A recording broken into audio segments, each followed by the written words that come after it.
This presentation is a justification of an English lesson from a graphic novel unit aimed at a Stage 5 Year 9 class, focusing on my decisions in relation to pedagogy, differentiation, and assessment. In the preparation phase, I took into consideration that this is a mixed ability class of 26 students. There are 4 Aboriginal students, 2 of whom live out of town in community, whilst another student, Lucy, requires differentiation strategies for her vision impairment. The APST standard for this lesson is 4.1, support student participation by implementing strategies that support inclusive student participation and engagement in classroom activities.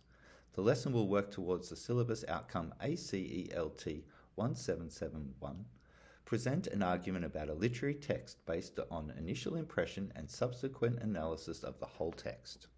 The learning intentions are for students to be able to name some of the similarities and differences between graphic and classic novels, be able to present an argument about a literary text based on an initial impression, and use deeper thinking skills to discuss any common issues and ideas.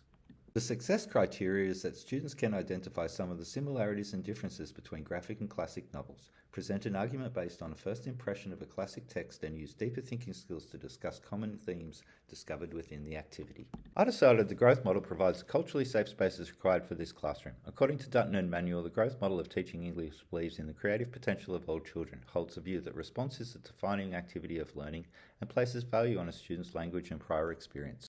Opening with an engagement strategy can, according to Quinn and Driver, stimulate curiosity and potentially ignite students' interest about a topic. These strategies could include connecting text to personal experience, the use of props, visual images, or by creating debate or controversy. In this orientation activity, children are provided with a copy of both a graphic and classic novel and are asked to write down 3 similarities and differences they can see. Then as a whole class, these differences and similarities are brainstormed, creating a mind map on the IWB that students can then copy into their books. The 20 must-read books for Year 7 to 10 students is presented as a Think, Pair, Share activity. To begin with, students individually read the blurb for each book. Then in small predetermined groups, students choose 3 to 5 books and discuss why they think they have made this list. However, students write their answers individually. According to Vygotsky, learning is a collaborative process and that students work best when paired with students of a higher proficiency level. Quinn and Driver state there is no more powerful role model for how to succeed in English for students than their teacher. In a whole class environment, I will model to the students how to succeed in this activity by firstly reading the blurb out to the students using appropriate phrasing and pronunciation. Then, after asking students to give their perspectives, I will choose 2 appropriate answers and write them on the board in complete sentences. These sentences are left on the board during the activity. Finally, students share their answers with the class in a yarn circle. Vygotsky views learning as a collaborative approach, believing that social interaction is fundamental for cognitive development.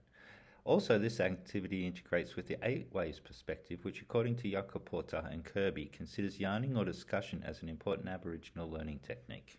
The resources required for this lesson are a box of graphic and classic novels, an interactive whiteboard and whiteboard markers, the handout, spare pens, a large shell, and a bowl of fruit.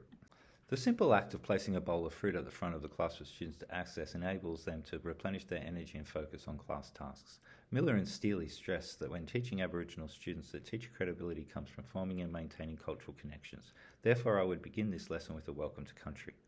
Also, when organising the graphic novel box for the orientation activity, I would include a selection of graphic novels by Aboriginal authors.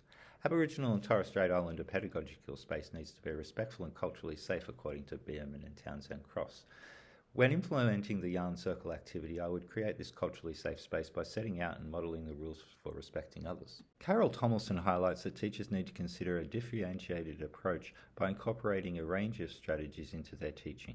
Lucy has a vision impairment which is more pronounced in her left eye and requires special consideration when planning the lesson.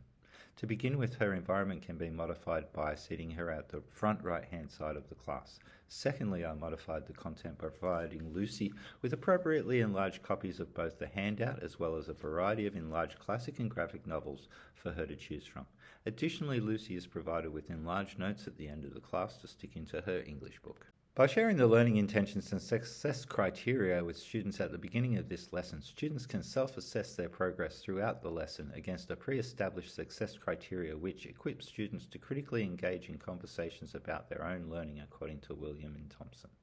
I employed diagnostic assessment at the beginning of the lesson through the hook activity, where students named some differences and similarities between graphic and classic novels. According to Brady and Kennedy, diagnostic assessment provides a starting point for learning and enables the teacher to ascertain if certain students may be lacking knowledge and who may require extra support or extension.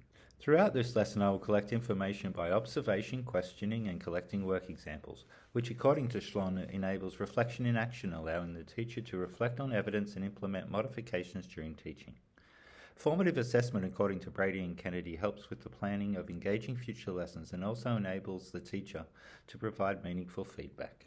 I use the growth model to plan effective teaching, differentiation, and assessment strategies that will create the safe space needed for students to engage with the learning intentions and achieve the success criteria.